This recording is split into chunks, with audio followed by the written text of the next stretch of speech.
Hi there. Good evening, Mr. Busia. How you doing? Hello? Hey, Kwesi. How you Hello? doing? Hi, I'm good. How are you? I'm good. I'm good, man. It's been how many It's been years? too long. It's been too long.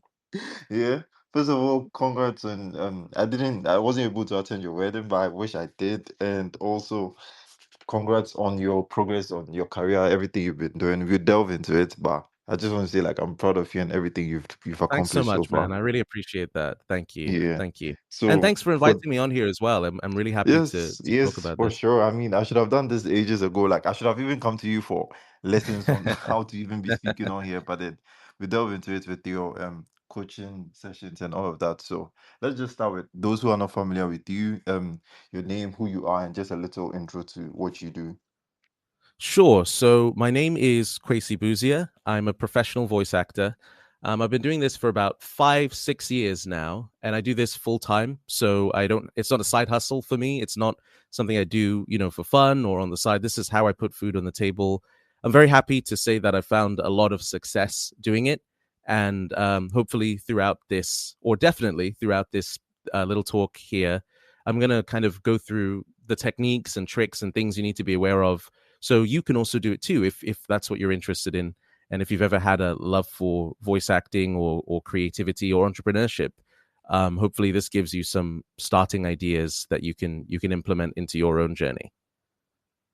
Perfect. So I'll just start off. When I first met you, when we started hanging out, I never like I must admit it never crossed my mind like, oh, how does Chrissy's voice sound? And is this a voice I'd like to hear in an ad or something like that? But how long have you had this interest in voice acting, or when did you discover you could do this? Sure. So to be perfectly honest, it wasn't actually an interest I ever had. I kind of fell into it by accident. What happened was I was studying law at uni, as you know, and I did quite good at that, and I was enjoying it, and I thought I'd probably end up becoming a lawyer. What happened was I graduated, and I wanted to pursue higher education in law. But unfortunately, my dad passed away the year after I graduated. Funnily enough, it's actually his birthday today. He would have been Mm. 69. Oh my But God. yeah, so that's an interesting thing. And it was difficult. It was difficult, and I needed to figure out what I was going to do with my life after uni because it's a quite an anxious time for most people who graduate. You don't necessarily have a concrete plan, and you need to have like Yeah. qualifications and things like that.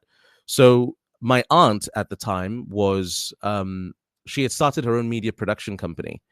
and she was creating audiobooks for Bishop Dag Hewitt Mills. He has the Macarius 60 set of books, which had never been created as audiobooks before. So she's heard my voice from time to time, and she said, "Hey, KB, as my family calls me, I know you've got a great voice. Might be something that you're interested in.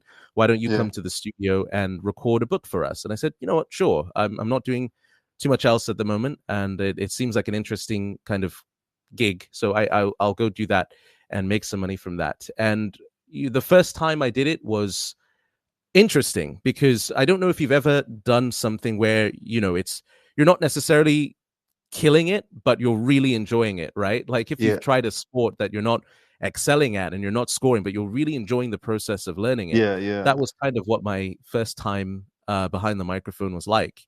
And Nice. Sorry, what thank year you. was this? This would have been 2019. This would have been June Okay. of 2019. Okay.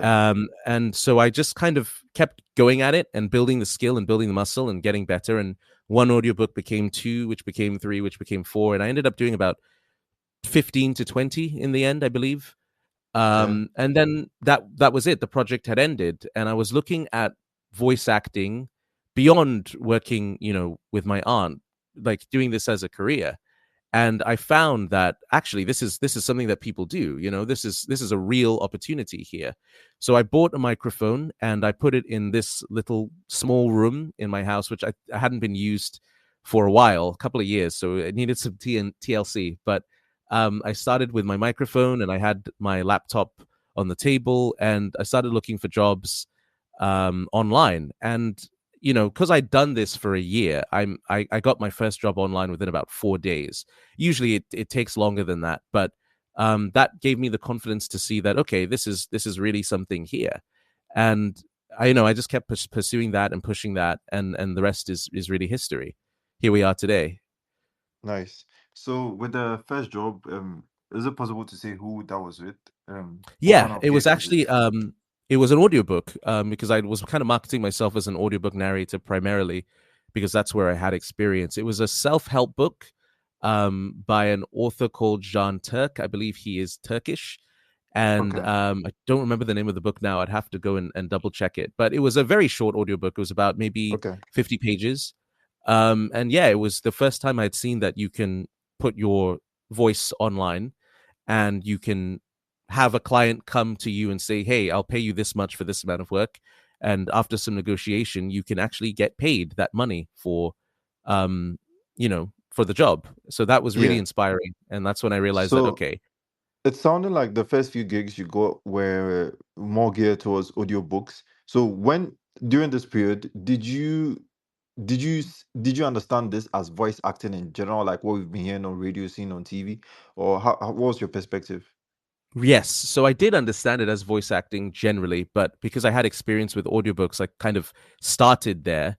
And then when somebody was like, okay, I don't have an audiobook I need recorded, but it's a YouTube video.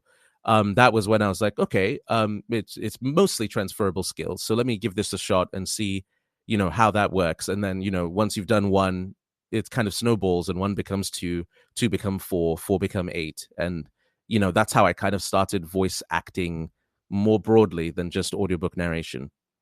Yeah. Okay. So, and on your website, I see. I don't know if you posted it. I'll try and put it up there on the space. But you have multiple. You've got several demos which people can listen to like hear what your voice. Well, I mean, they can hear you now, but then when you Mhm. get into voice acting mode, it's slightly different. And you've even got there's UK and there's US. Yeah. How do you? And then I'm guessing there's probably Ghanaian. But then, of course, Mhm. like ever since I knew you, I don't think I knew you as having a Ghanaian accent. But then, how, when a client comes to you, how do you pick, or when they request for different accents, how do you pick which one is appropriate, or what are the various options they have available to them when they come to you? So most of the time, clients are looking for a specific accent. So, Okay.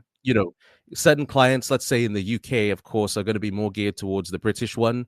In the US, and because the US is kind of like a global international accent, I guess, or voice, a lot of brands like that one as well. Coming more towards Ghana and Africa, they prefer, a more local Ghanaian or African sound. So it kind of depends on where the job is and what the client is listening for and looking for their brand. So I very rarely weigh in and say I'll do it with this accent or that accent. It's usually Okay. the client which decides what they want to hear. Okay. So, with something like the UK accent or the US accent, like basically those are the two that I see on your website. But what are some Yeah. of your favorite accents to do? So those are the two I work professionally in. Okay. I've been told I do a good Indian accent, and Oh, okay. and the Ghanaian Let's. kind of Nigerian accents. I enjoy doing those as well. The reason I Okay. don't necessarily market those as heavily is because um, I'm still kind of learning those ones. A British one is my Okay. natural born accent, and then when Yeah. you watch a lot of American TV, you kind of pick that one up quite quickly. Yeah. The other two I'm less familiar with, so I'm kind of working with dialect coaches and things to really practice those before I Oh, okay. create Yeah. lots of I was different going to ask demos how in you those. familiarize yourself with them because I was thinking like maybe movies. Movies is great, TV shows, those kinds of things, just kind of being Yeah. immersed in the media. If you're really struggling, a dialect coach is very helpful. Okay. Okay. So I shared something up there in the space. It's a post you made. One of your first few posts on X. So there was something is in a world captivated by viral sensations. So is that like a go-to demo text? So that particular post was about. So what I like to do on my social media pages, and we'll probably talk about this more when we, go into creativity and work life balance. But what I like to do on my Yeah. social media pages is talk about entrepreneurship generally, and Okay. because I coach as well, I coach voice acting. I see a lot of people fall into the same pitfalls, and because voice acting is not a it's not a get rich quick scheme, right? It Hmm. takes time to build. It's a long process, and a lot of people Yeah. think they're going to get in and find success very quickly, and then you know kind of lose steam when they realize it's a lot slower than you might hope. So Yeah. this post was about talking about how we are consumed in a world where we want things fast, we want instant successes. We see somebody post a TikTok video shrugging their shoulders, and then they're suddenly millionaires, right? And it does Yeah. happen to a lot of people, or a good number of people that we see. But the majority of people, it is a consistent grind and a hustle. And that particular post was letting people know that just because you haven't reached millionaire status in 1 week of Yeah. posting a video doesn't mean you're not on track to it, doesn't mean you should give it up, doesn't mean you should be ashamed, or doesn't mean you're doing anything wrong. We should normalize things taking time, as opposed to thinking that we have failed because we weren't rich overnight. Yeah. I get you. Okay. So that's something which, well, we'll dive into that when we get to the work-life balance. But then the text, the are there specific text that so in design for placeholders you use lorem ipsum, that kind of thing. Is there a Mm. go-to, or the quick brown fox jumps over the brown dog or something? Is there a go-to for voice acting? There isn't where actually. where it kind of stretches like the different how do you say, the different extremes of voice acting, something like that. I get you. Yeah, I do get you. No, there isn't actually. Sample scripts Okay. they're abundant online, and it's really up to the voice actor to choose which one they like and what they want to Okay. read and how they want to read it. So you can go online, and there's lots of script databases where it will give you instructions, like it'll give you a meditation and say read this in a inspiring, captivating tone. What I like to do is I like to see a script that says a certain tone. Let's say it's a energy Okay. drink commercial, and it says something Yeah. like high energy and happy, right? And then I like Okay. to read that in an angry, moody voice, because it is Oh, so okay. far different from what the text is saying that you're Yeah. really going to have to work harder to make it sound angry, as opposed to a script which is already naturally angry, if that makes sense. Yeah. Oh, that's beautiful. So it's kind of giving me, so this is actually the closest I've seen to um a human's uh, a human receiving the instructions. This is the closest I've seen it to looking like what ChatGPT would want. I get Because, you.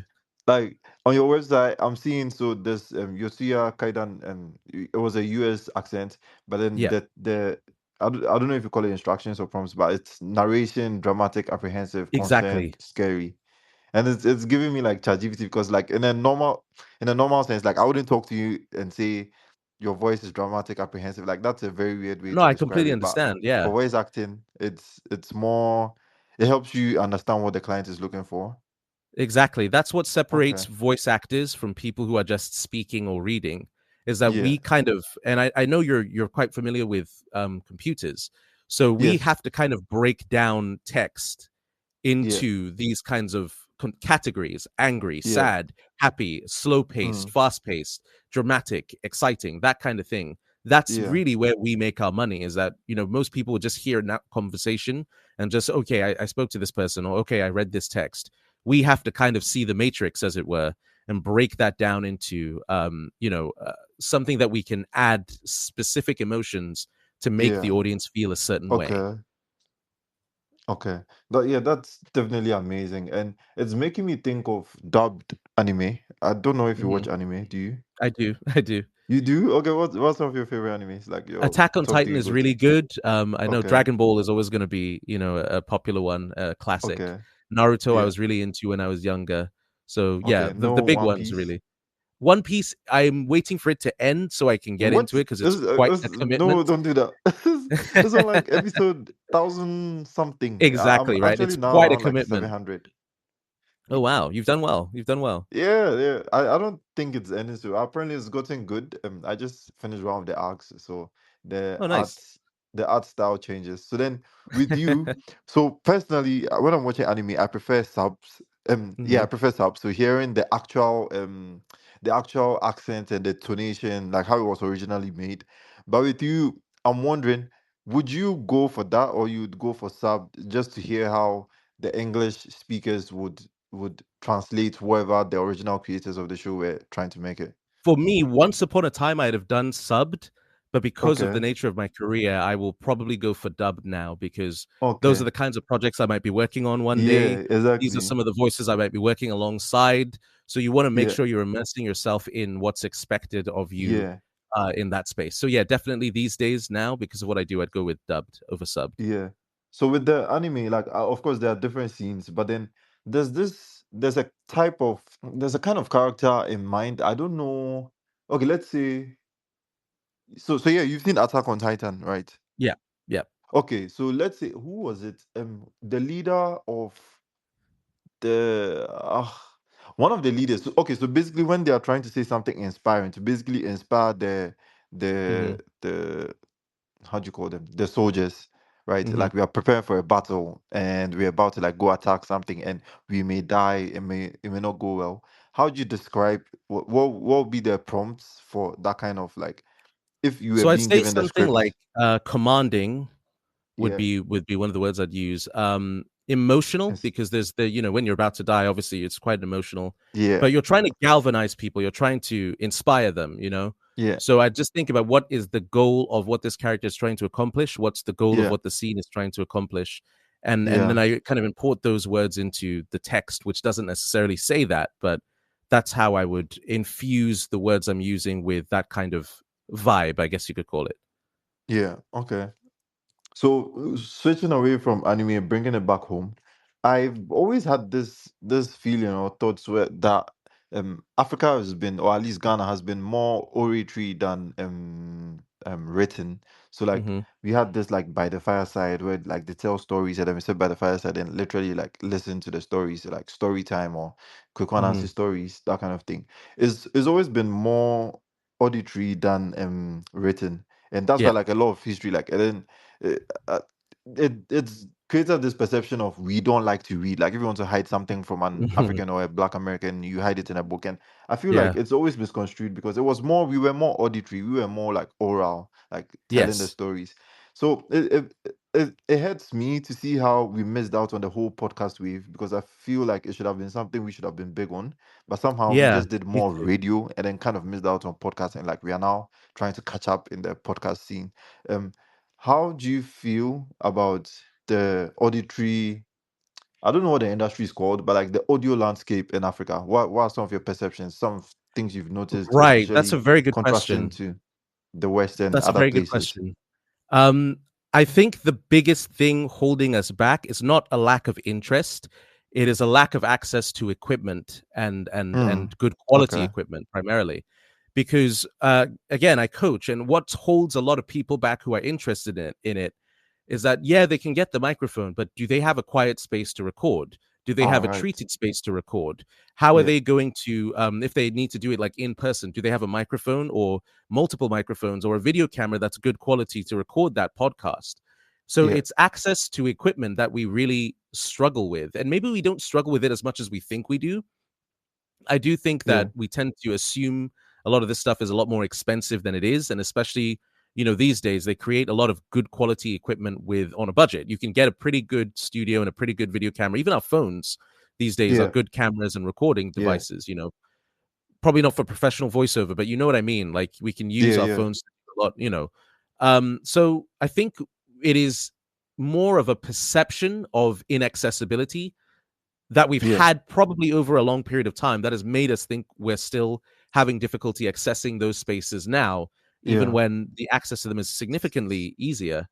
I Okay. mean, you can get a good USB microphone for maybe 1,000 CDs, maybe lower, and I worked with USB microphones for the first good chunk of my career. It was never a problem.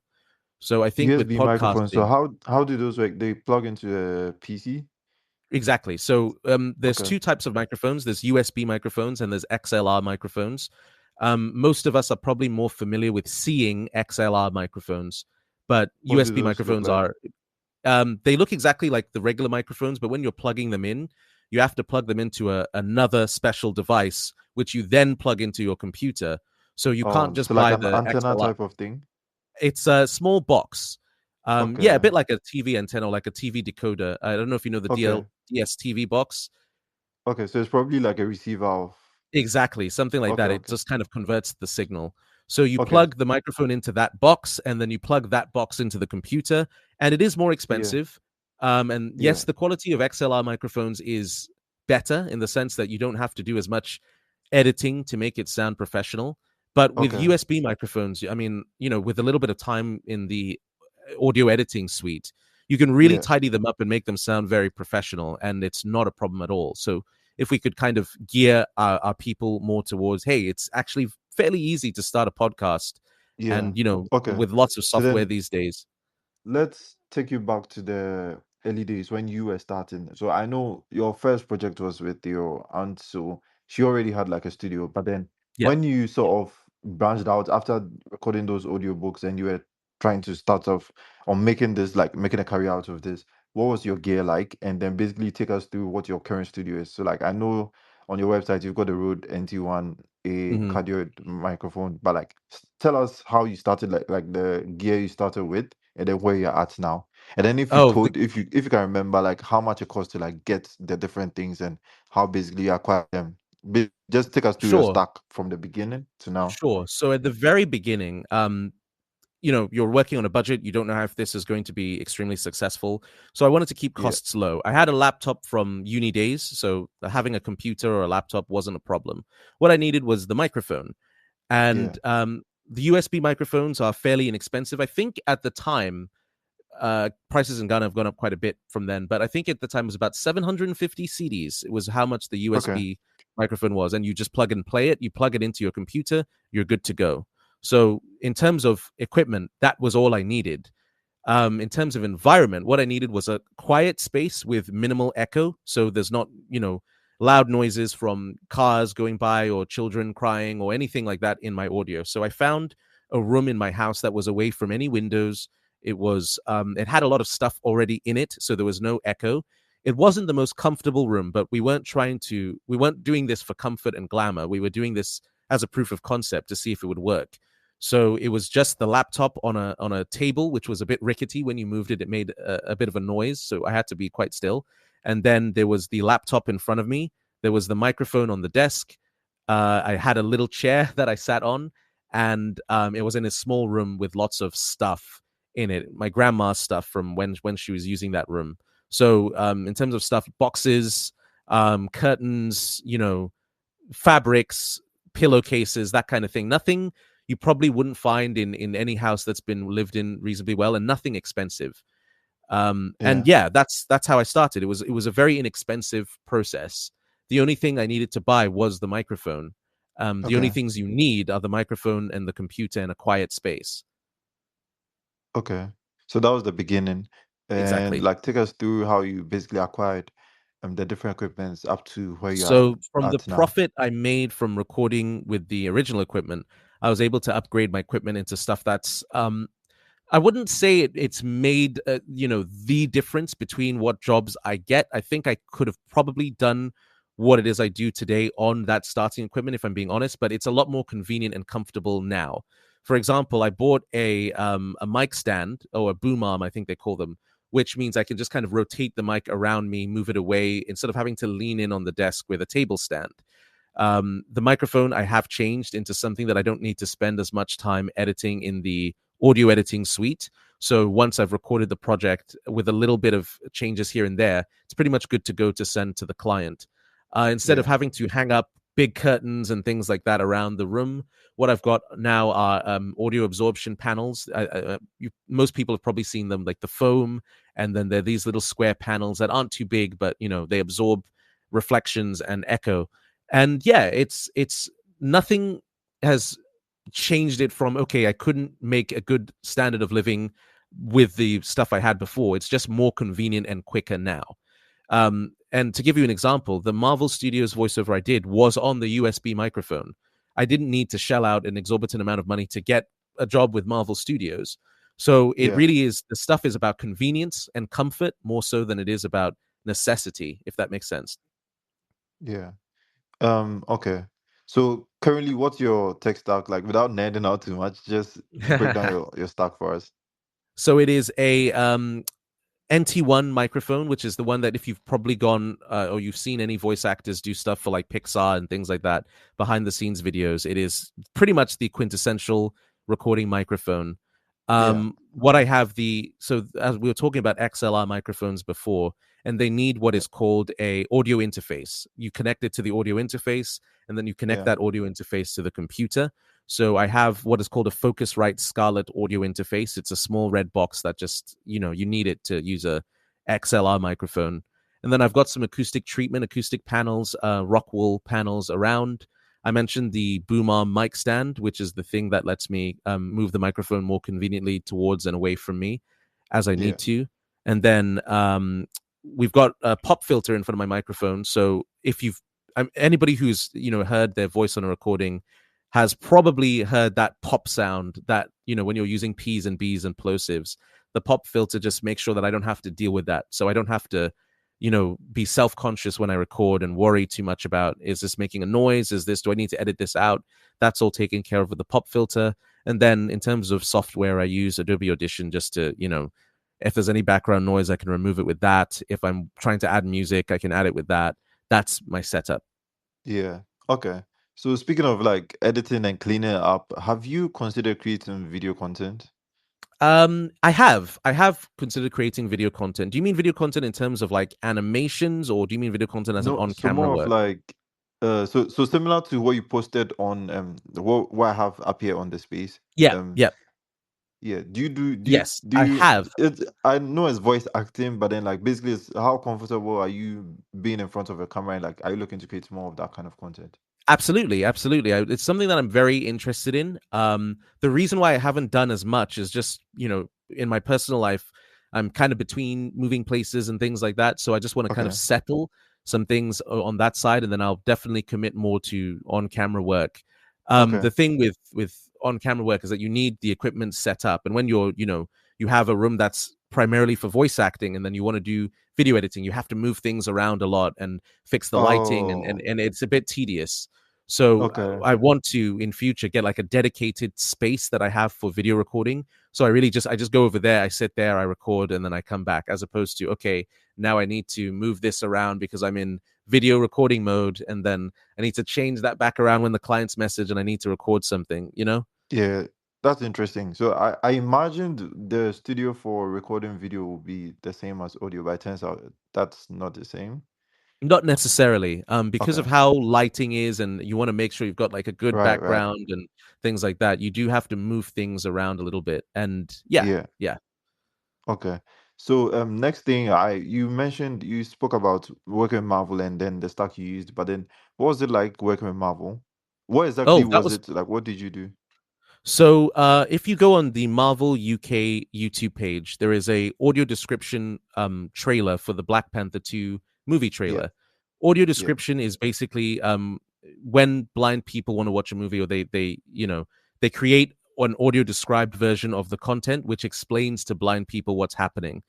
So if you're watching a Ooh, movie, it's like, okay, so T'Challa did this, and then this character yeah, came here, and then Namor is coming down, walking down the stairs, or whatever the script is for whatever movie it is. And I did the voiceover for that audio description. So that's what it was I did for Marvel, and it was a great yeah. experience. Would It's funny. Sorry, you had a question? no, you finish. Yeah. It's funny because in the voice acting community, there is an assumption that, when you're getting bigger clients, these are the ones that you need to fear. These are the ones you need to stress about. Yeah, These are the ones you need to over prepare for. It's actually the yeah, opposite in voiceover, because and I'm not throwing shade to anybody, but these are the professionals who do this, for a living. They don't need to worry you with, can you do this? Can you do it like that? They know what they want very clearly. They know what it is that they're listening for. They've got the equipment and the infrastructure to fix anything on their end, so they don't come to you with lots of revisions. If there's something they need to do, they can do it from their side. So it's a very, very smooth experience working with some of these bigger brands and bigger companies, because they know what it is that they need. They know you're the professional. They respect you as a professional, and it's very seamless. And I really enjoyed it. They yeah, were great. They were great to work with. yeah. And shortly we'll delve into the entrepreneurial side of it. I just want to understand. You don't have to answer this if you don't want to, but I know when it comes to sort of freelancing, the pricing differs. So, for example, if a smaller brand comes to you, how much you charge Mm-hmm. them, or if a local Mm-hmm. Ghanaian brand comes to you, how much you charge them is different from how much Mm-hmm. you charge a Marvel or like an international Mm-hmm. company, right? So, how did you get into the mode of this is business and this is how like we make these decisions? Because again, these are very two different things. Like voice acting is very different from running a voice acting business. How Exactly. did you get into that mode in terms of setting your pricing and then understanding how the industry works?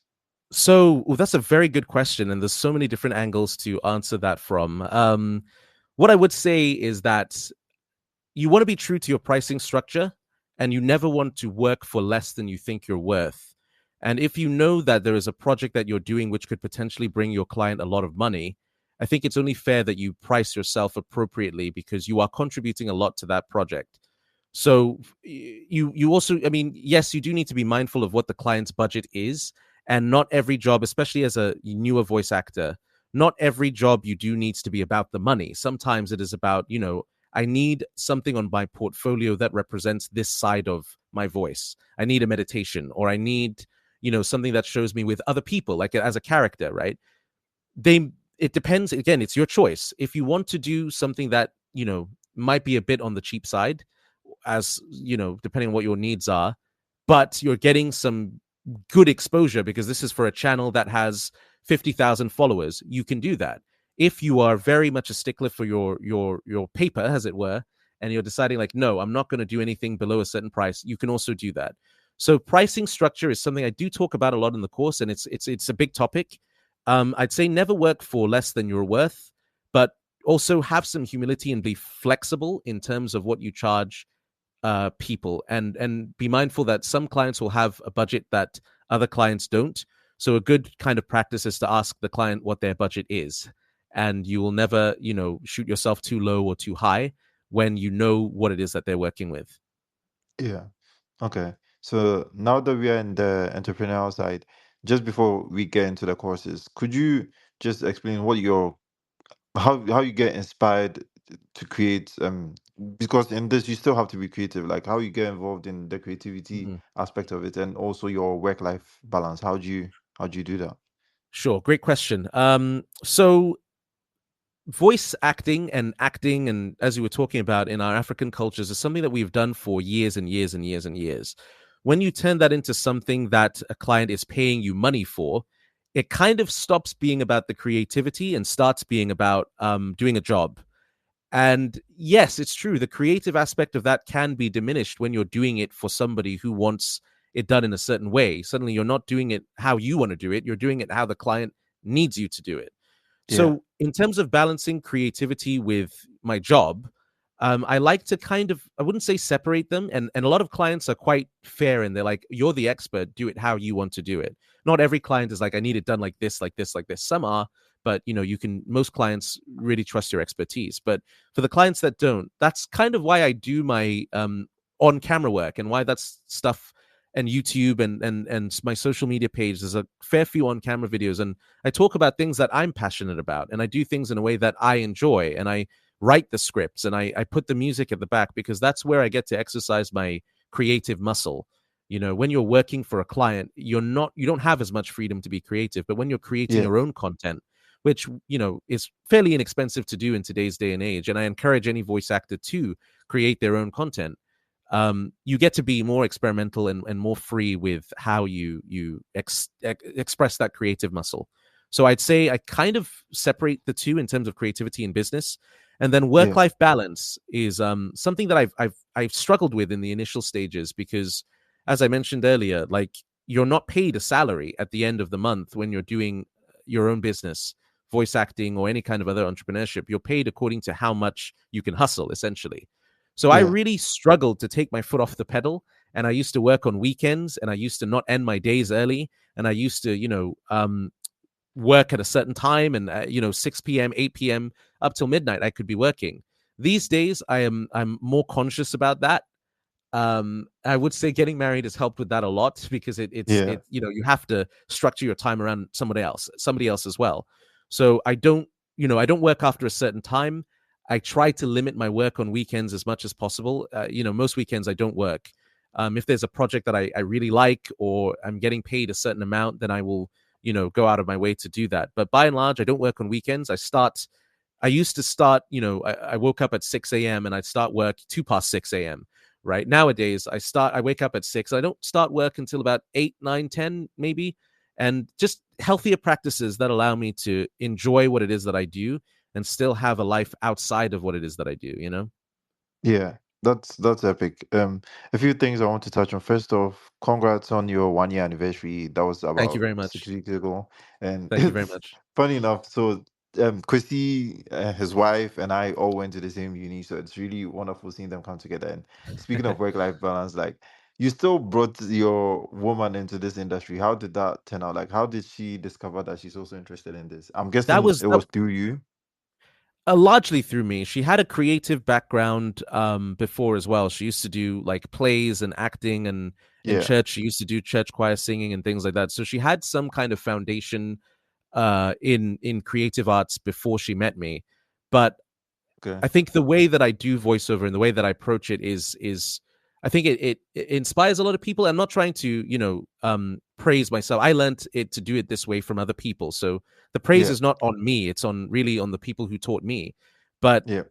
when you do it as a career and you can see that this is something that, it's fun, it's dynamic, you get to make your own hours to a certain extent, and you can make a good living out of it. I think it really does inspire a lot of people to look into it. And I suggest that everybody looks into it. And because the secret to voice acting is not having a great voice. You do need to train your voice and you do need practice as you do in any skill, but it's not like you're either born capable of doing this or you're just not capable. It's the Yeah. real secret is in the marketing, really. It's making Yeah. your voice heard by the people and in the places that can actually pay you a living, and doing that consistently and doing that widely. So to answer your question, I did kind of bring her into it in the sense that I kind of solidified ideas and passions that she'd always had throughout her life. Yeah. So that's definitely something. So it's more of you became an embodiment of the things you've learned from other people, and then she has some creative background and she saw that in you, and it's like, oh yeah, okay, this could be the thing for me. And Exactly. I hope there are some people on this space who can take that and because I know, for example, there's Jude on the space who is in the media communications space. He might be considering, maybe he's written, but he might be considering like audio, and like you never know Hmm. what happens, because like in your case you just tried it out because of your auntie and you discovered you could make a living out of it. And I don't know if you want to share the Exactly. numbers, but I think you've shared it somewhere before. You made over 4K USD. But what was Yes, that that journey was been on like? one platform. Yeah. What platform was that? And like basically how'd you get gigs, and what's That the was Fiverr. So Fiverr is a okay. freelance marketplace where basically people put on whatever service that they do, and then other clients come and find your service and then hire you for a job. Yeah. So it's like it's not a passive source of income. I'd say it's semi-passive because you do need to set up your gig description, you do need to set up your gig image, you need to have a good portfolio, have good demos on there. But once Yeah. that's set up, it's really for the clients to come and find you, and then they will be the ones giving you jobs, as opposed to a different freelance platform like Upwork, where the clients post jobs on there and then freelancers send in like a CV and say that I'm Oh, qualified for this project because X, Y, and Z. Here's a link to my demos, and then you get hired and paid for that in that way. all So right. yeah, so the secret to I think any successful business is to get as many clients as possible. And the Yeah. secret to my success, if there is any, is that I'm not a snob when it comes to where my work comes from. I will work, as long as it's not morally objectionable, and I feel like I'm being fairly compensated for it. I will work for anyone, and I will, I'm not fussy about which country you're in. I'm not particularly fussy about all these other things. If you've got a good job and you're paying a fair wage, and there's nothing in the content that I object to, then I don't mind working on Fiverr. I don't mind working on Upwork. I don't mind working with my aunt. I don't mind in-person gigs or word of mouth. I'm happy to do it all. Yeah.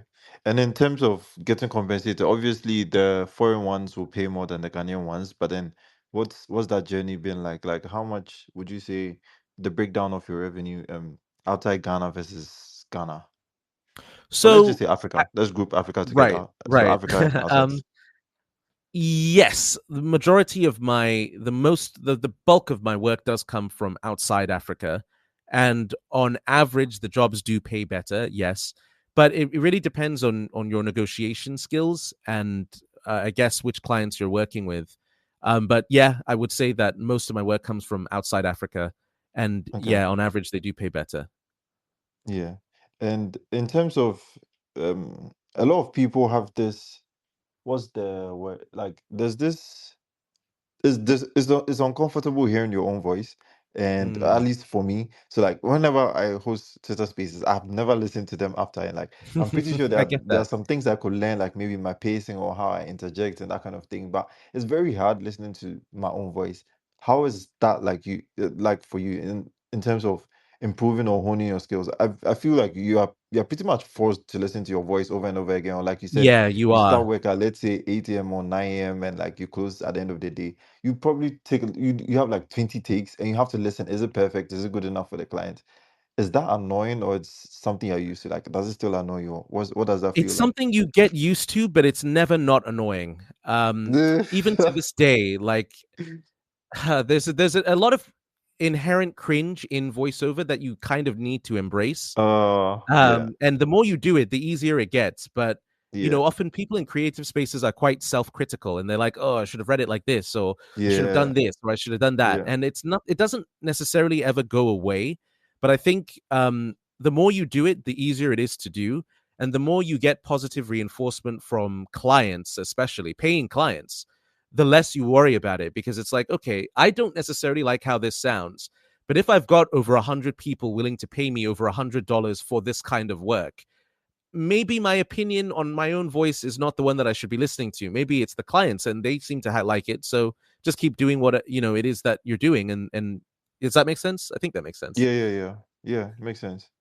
I don't know, for whatever reason that's making me think about anime again, because it's got to me in you mentioned, if it's good for the client, like that's good enough, because at the end of the day they're the ones paying. And it's making me think of, so in terms of anime, sometimes they have to get into the mood of the tone, where it's like if the character is, let's say, crying, or Yeah. they have to like sound passionate. How do you get into that mood? Because I don't think I've seen any or heard any of your recordings where you had to cry, but like how easily do you think you can do that? Oh wow, that's a great question, and there's lots of different things that you can use to kind of stimulate that as an actor. Some people like to listen to music, sad music, or music that makes them feel a Oh, certain way. I think if you've ever been to the gym and like there's a certain song that comes on and you just go into like beast mode, as it were. I yeah, think it's that kind of thing, right? Like certain things can trigger you if you're thinking of a sad interaction you had with maybe an ex or a parent or a friend or whatever. yeah, It can really get you into that space where you find yourself able to create work that you didn't think that you'd be able to do. yeah. Because I am quite introverted person naturally, right? I'm not. I remember. Yeah, exactly. Like I'm not the most expressive person, Yeah, but I've kind of learned how to do that based on this job. Because and it surprises me even to this day how expressive I can be with some of my characters and some of my voices. So it's a yeah, skill you pick up the more you do it. I'd say a lot of voice acting is really a skill, and the more you do it and the more you practice it, you'll find yourself able to do things that you didn't think you'd be able to do. yeah. Okay. So, on what you just mentioned, what are some of the, well, let's talk about things you're passionate about, but then in terms of voice acting, what are some of the tones or moods you enjoy the most? And then what are some of the ones that you kind of you don't really enjoy, or you're not really good at? Right. So my favorite would probably be like corporate work. It's Okay. kind of my natural voice. Just it's not the most modulated when I speak. It's quite still and neutral. What does that So mean? Sorry. modulation is like if you talk like this and there's never any change in variation in your voice, it All sounds right. very robotic. Yes. Right. And then, sometimes you talk like this and sometimes you talk like that. And it's way more expressive when you say things like this. Yeah. My Then there's natural there's voice this when I'm one there's this one Mhm. which when the little I was learning about like public speaking, where it's like people are trying to say something and it's not a question, but they end it like it's a Inflection. question. And exactly like Exactly, yeah. how how how annoying is it hearing people like when people we'll get back to the passionate stuff, but then when people are speaking to you, how annoying is it when you hear them using tones wrongly? Like, do you ever pick it up and it's like, wait, why are you talking like that? Like, you idiot. I don't pick it up when I'm speaking to people, but I do pick it up when it's in like a recording session, you know. Oh, okay. Like a podcast And or yeah, like a podcast okay. or like a coaching session, or you know, when it's time, when you're expected to deliver something in a certain way. So if Yeah. you know I'm coaching a client, I'm like, please deliver this in an angry voice or a certain voice. Like you want to sound certain right now. It's your name. You Yeah. need to sound certain. You should end Yeah. that on a down note. So I'm Kwesi Busia is a question. I'm Kwesi Yeah. Busia is a statement. You know what I mean? Are you lost? So exactly. So inflection is incredibly important, and modulation and things like that, vocal techniques.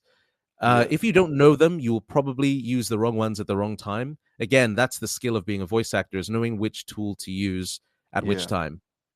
Yeah.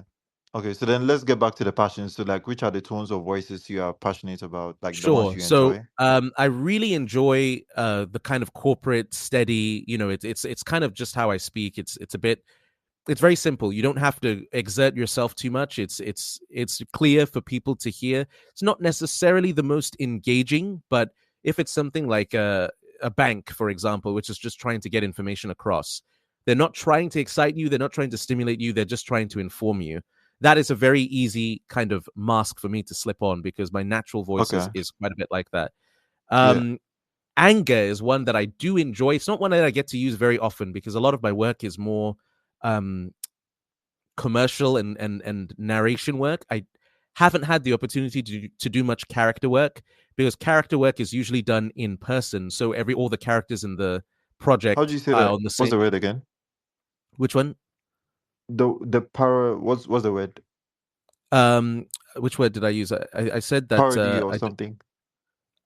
performance. I'm not sure. Oh, I thought I had like parody, something like parody. Character work. I think I said I Oh, don't get to do character much work. character Oh, work. okay. Yeah.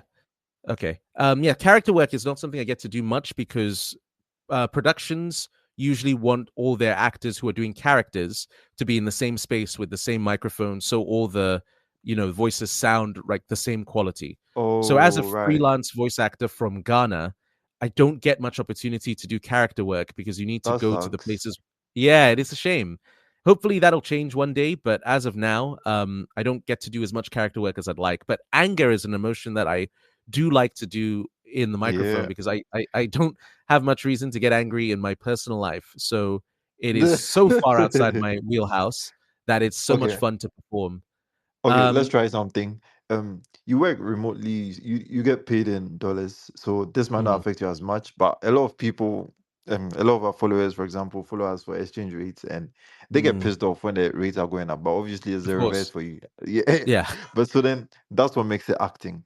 Let's Yeah. imagine in this scenario where as the exchange rate goes up, it pisses you off. So Yeah. let's just hear you get angry about the exchange rates. I What mean, would I that sound completely like? understand why people get annoyed when the exchange rate goes up because we're starving here. We're suffering. And every single time we think we are getting somewhere, the exchange rate keeps going up and up and up. And it's harder for us to make a living here or Okay, something like calm that. down for us. Yes, okay, that sounded very, yeah. I think the president would work on it ASAP because we can't have people sounding like this. Okay, so that was good. Okay, what are some of your, okay, wait, you finished, okay, so that was, and then characters. You mentioned Yeah, characters too. Do characters you I'd like have, to do more. yeah, do you have No, specific go-to characters that you've created yourself or that you've seen or heard somewhere that you like? that's a good question. A lot of my character work, if I have any, is I like to do characters in other accents. So like Oh if I was yes, doing a let's character in an Indian. American accent, for example, it would sound like this. And that's fun for me because it's quite far from what I sound like normally, and it's more excitable Yeah. and more energetic naturally. Yeah. Okay. So Yeah. that's the typical American. Let's do Texas. Mhm. Like a Texan Texas. accent, like a cowboy.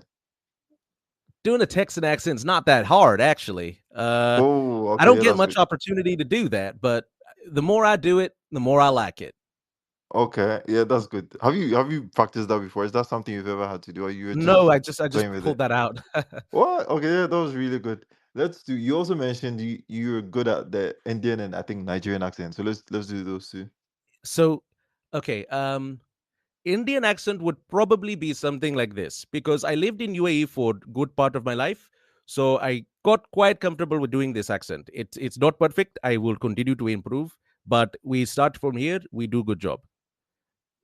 Okay, yeah, that was good. That was good. But I think I prefer the Texan and the American ones. Let's try Nigerian. Nigerian accent sounds something like this. Maybe it is a bit Black Panther, a bit Wakanda, but we will continue to do this and we will improve. Yeah, that was giving T'Challa vibes. The Marvel one, did you have to use this accent or what accent did No, you I use? didn't. They asked for the UK one specifically. Ah, wasn't it for what was it for? It was for Black Panther too, Ah, but and they I made you think they, use UK yeah, accent. yeah, yeah. It would have been a good opportunity, wouldn't it? Yeah, like oh, okay. And there's this I know Josh is on this piece. You remember Josh from Hi, Lancaster? Josh. Good to see you, Yeah. man. So Josh also watches anime and like he's always on my neck about completing One Piece. Josh, Quincy hasn't even started One Piece. He said he's waiting for it to end. But then anyways, I've been thinking like if we could dub anime to like Ghanaian pidgin or let's say Hmm. West African pigeons, like a blend of the Nigerian and the Ghanaian pigeon, that would have been so dope. But do you Yeah, think it's our definitely an industry opportunity. It's how do we definitely an get there? opportunity. How do we get So I there? think the best way to start doing it would be to do it not just to, like a proof of concept, right? So you'd start Mm, with get a couple of actors together, yeah, record over the scenes, and then yeah, kind of build a following and build some traction with that. Because what yeah. these Western companies and Western brands really respond to more than anything is money. And if they can see that there's an audience in something, they will take a look Mm, and try and capitalize on that. So the best way to right. really make anything happen from an African perspective is to show where the money is. If we Okay. can get some voice actors and dub over some things, and if it can become popular, there is a YouTuber. I think I'll look for his stuff. He does. I've seen some of his videos. He does Vegeta in a Nigerian accent, and it's really good and it's really funny. And it would be great to kind of capitalize on that and do more such work. You know. Okay. And that's essentially part of what you are um wait, hold on. I think I found is it Michael? Is I that his think it. name? Oh yeah, I think that's him. Uh, it might be him. I think I probably found him. I'll just put it up there on the space. I think that's him. Yep, that's him. So yeah, That's him. okay, that's him. Okay, cool. So speaking of how we can build it, I feel that ties into what you are doing with your your voice acting essentials course. Because I saw Toby Wood. Yep, yep. He's one of your students, and basically, the more people you can get in the space, the easier it is to develop this industry you're talking about and prove Exactly. that And like all there's our value pay here. goes up because Yeah. the more people see that So there's value in this, we all get paid more. exactly. You know. So just before we get into questions, so soon I'll open up the space for if anyone has questions or comments like Jude or anyone else. If you have questions for Kwesi, you can ask. You can just put up your hand or just ask in DMs and I'll get back to you. But before that, Kwesi, could you tell us through take us through how it doesn't have to be Toby specifically, but like your other students or people who take your course. First of all, what's the course about? What does it entail? And then what's what are some of the things you expect people to take away from enrolling in that course?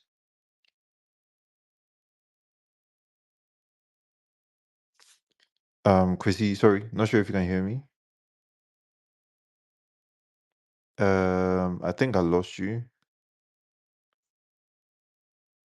Sorry, guys, if you can hear me, can you put a thumbs up? I'm not sure if I'm the one lagging or Chrissy is having network issues.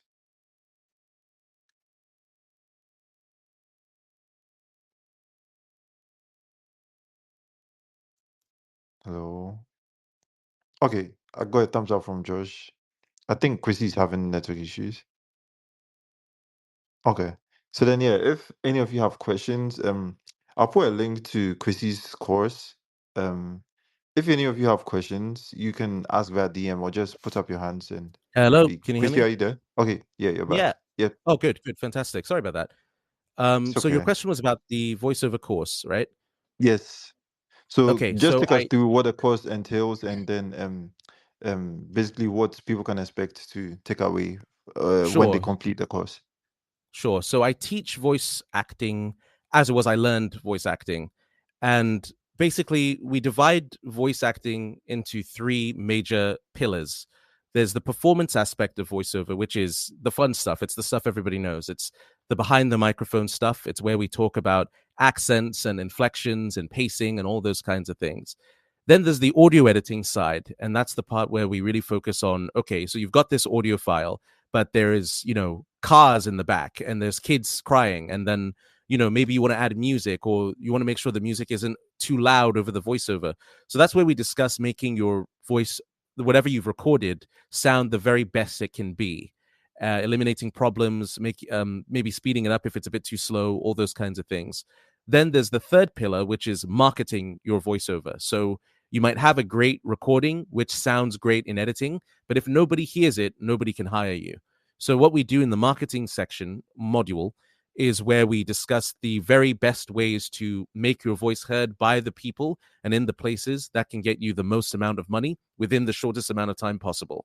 So everything in my course is, again, it's not a quick fix. It's not about making easy money, but it is about making you find success with as little stress as possible. It's taken out all the mistakes that I've made. It's taken the, shortcuts and tricks and tips that I have and that I've learned in my time doing this. And it condenses them into it's about 4 hours, a 4 hour course of three modules: the recording, the editing, the marketing. And that's what you get in the voiceover essentials course. Awesome. So I've put up a link to the your post about Toby, or one of your successful students, Toby Wood. So people can check it out. And of course your website is Kwesi Busia, KWESIBUSIA.com. So people can also check it out and Thank you. enroll for the course.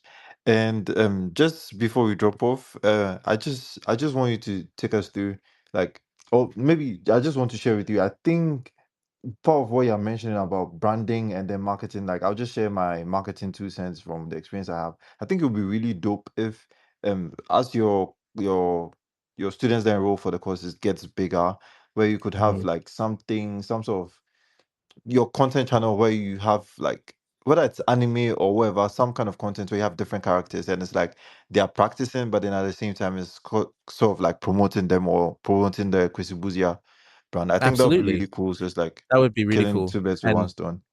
definitely something that I'm interested in doing, something that I'm in the works of doing.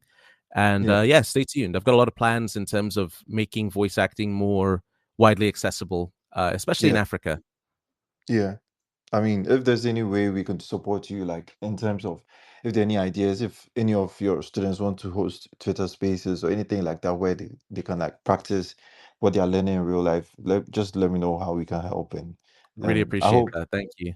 I hope the audience was able to take a lot from this and learn from you, not just from the voice acting point of view, but then the entrepreneurship ideas you shared and your creative skills and also your work-life balance. There's a lot of gems you dropped here, and Thank you. definitely looking for it. I'm sure we could follow your progress and then have another space where we talk more, and then you share with us some of the new clients you've worked with and some of the exciting things you've worked on. Um, Absolutely. Next, I'll Looking just let forward you to it. have the last word. If yes, for sure. If there's anything you wanted to touch on we didn't get to, or you just want to share with us, please feel free to do that, and then we just end it there. So I wanted to do this thing where, in order to just kind of get people more familiar with the voice acting industry, I wanted to do a giveaway where, and I think I'll have to, talk more about this on my social media platforms just so everybody is aware of it. But I think I want to give an opportunity for people to get access to my course free of charge. I want to give away access to my course for three lucky winners. We, uh, I want to create a system where people send in their voiceover demos. or their voiceover recordings, and my team and I will have a listen to them. And for three lucky winners, they get full access to the voiceover essentials course. So if you please, all of you, stay on my social media platforms. I'll be posting about this within the coming days, giving you more information, how you can enter, and the goal of this is really, without you going through formal training, I want to see the kinds of people who it's likely that they'd stick this out, right? So I want to see people use their own initiative to learn how to record things in good quality, and not necessarily go out and buy a microphone, but even if you're using your phone microphone, like, implement techniques that make that sound as good as possible. And how would you share it? How do you record it? What kind of scripts have you chosen for yourself? That's kind of what I'm interested in. And for the three people which me and my team think have done really well, you'll get access to the voiceover essentials course. So please stay tuned for more information about that. And yeah, looking forward to it. Epic. So his social accounts, especially on Instagram, is Kwesi Busia, KWESI BUSIA. So you can follow him, and I'm sure some of you would win the giveaway. And definitely looking forward to hearing more from you, Kwesi, and probably anyone who got inspired from this space. And it's been wonderful talking to you, and I look You too, forward man. to You too. seeing the things you achieve in the future. And definitely we should catch up soon. Um, Absolutely. Thanks so much for this. I really enjoyed it. It's great to talk yes, about this. sir. I'm very Yes, passionate. sir. So And happy birthday to your dad as well. And thank you. I I think we appreciate that. should dedicate, it's only right we dedicate this to him, and like congrats on the things you've achieved. Like you've been through Thank a you so lot much. and you are doing really well. So yeah, Thank you. have a good night, and to our listeners too, have a good rest of your night and have a brilliant start to September. And Take you care, too, man. everyone. Thanks so much. Yes, Bye, sir. bye You're everyone. Thanks for welcome. coming.